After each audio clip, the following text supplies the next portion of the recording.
President Rodrigo Duterte is looking into expanding martial law to the entire Philippines after he placed Mindanao under military rule. If I think that the ISIS has already taken foothold also in Luzon, and terrorism is not really far behind, I might declare martial law throughout the country to protect the people. Speaking on Wednesday after cutting short his official visit to Russia, Duterte initially talks about expanding the scope of martial rule to the Visayas, since it is right beside Mindanao. I might also decide to suspend the writ of habeas corpus in the Visayas.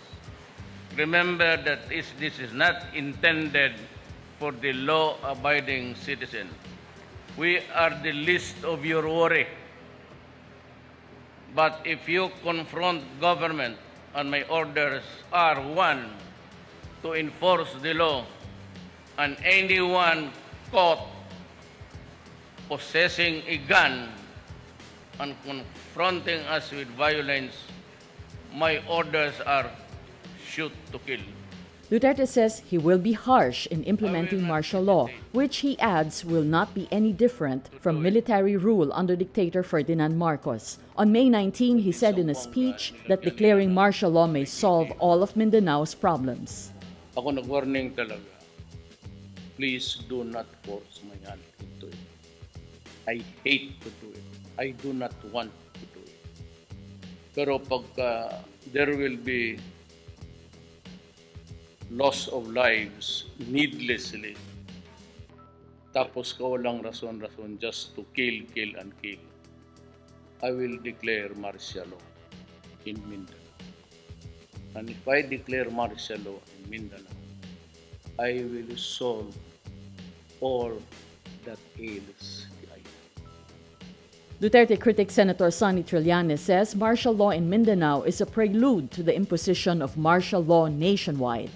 He says martial law in Mindanao is, quote, baseless and not warranted since conflict is confined to Marawi in Lanao del Sur. He adds Duterte did not even give the armed forces of the Philippines enough time to assess the situation and act on the matter. Parang naging yung trigger happy na kating-kating mag-declare na hindi man lang binigyan man lang ng konting panahon yung armed forces to give an assessment or makontrol man lang yung situation bago nag-declare na gano'n. So, Giuliani says Duterte is clearly testing the waters for a nationwide military rule.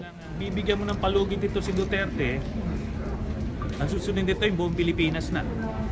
Diba? Sinasanay niya, kinukondisyon niya yung isipan ng mamamayan na yung martial law okay lang. Hindi yan. Extreme option yan. Ano? Ang requisites nga niyan ay invasion o rebellion. Davao City Mayor Sara Duterte Carpio declares Davao City on lockdown past midnight Wednesday. The move came as government forces and terrorist groups clashed in Marawi City Tuesday afternoon. The mayor, who is also the president's daughter, makes the announcement after an emergency meeting with government and security officials. Marawi and Lanao del Sur is 256 kilometers away from Davao City, the Philippines' largest city. Sara Duterte advises Davao residents to stay indoors and urges visitors to cancel their trips to Davao. She says that if they don't want to be thoroughly inspected in multiple checkpoints, they should not come to the city. Carpio also says, aside from having set up checkpoints on land, police officers are now stationed in coastal areas. The mayor reiterated that martial law means the government can conduct warrantless arrests and may change the time of the curfew. Over in Marawi, Bishop Edwin de la Peña says the Maute terrorist group kidnapped a priest, a college professor, and at least 3 others in its attack on Marawi City. He identifies some of the hostages as Father Teresito Soganub, de la Peña's Vicar General, Wendelin Mayormita, the parish secretary, and Professor Maria Luisa Nicnic Colina, the parish council president. Mindanao lawmakers, led by Speaker Pantaleon Alvarez, says the declaration of martial law in Mindanao is justifiable given the other security problems faced by the region. Alvarez, a representative from Davao del Norte, says Duterte made the right decision. The lawmakers who openly support the move include Surigao del Sur Representative Johnny Pimentel and Davao City Representative Carlo Nograles. Residents of Marawi City were jolted by loud explosions Tuesday afternoon when clashes erupted between the military and local terrorist groups. The situation worsened as power was cut and clashes continued. On Tuesday, a policeman was killed and 5 soldiers were wounded in the clashes. The 1987 Constitution allows the President to declare martial law to prevent or suppress lawless violence, invasion, or rebellion. Duterte must submit a report, in person or in writing, to Congress within 48 hours after the proclamation of martial law or the suspension of the privilege of the writ of habeas corpus. Congress, voting jointly and by a vote of a majority of its members, may revoke or extend the President's declaration if the invasion or rebellion shall persist and public safety requires it. Alvarez and Nograles noted that the 1987 Constitution has safeguards against abuse in relation to martial law. On the other hand, Senators Ralph Recto and Panfilo Lacson and leaders of the House of Representatives Minority Bloc see a failure of intelligence in the Marawi attack. Recto says it is highly probable, for obvious reasons. Lacson questioned how the armed Maute group was able to enter the area while police operations were ongoing against Abu Sayyaf leader Isnilon Hapilon. House Minority Leader Danilo Suarez also questions why authorities were unable to track the Maute group and prevent it from attacking. For her part, Vice President Leni Robredo urges skeptics to trust the military in implementing martial law in Mindanao. Robredo met with the military a day after President Rodrigo Duterte declared martial law in Mindanao.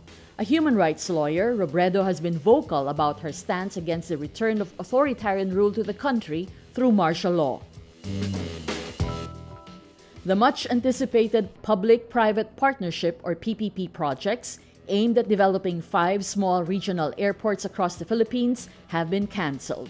In a statement, the PPP Center says the Department of Transportation and the Civil Aviation Authority of the Philippines decided the projects would be implemented through other modes. Transportation Secretary Arthur Tugade says they will develop airports in Bacolod, Davao, Iloilo, Laguindingan, and Bohol by using funds from the national budget, making the projects cheaper. These 5 airport deals, cumulatively worth some 108.9 billion pesos, were previously rolled out under the administration of former President Benigno Aquino. The administration of President Rodrigo Duterte decided to unbundle the airports and bid them out individually. The decision to terminate the auction caught prospective bidders off guard.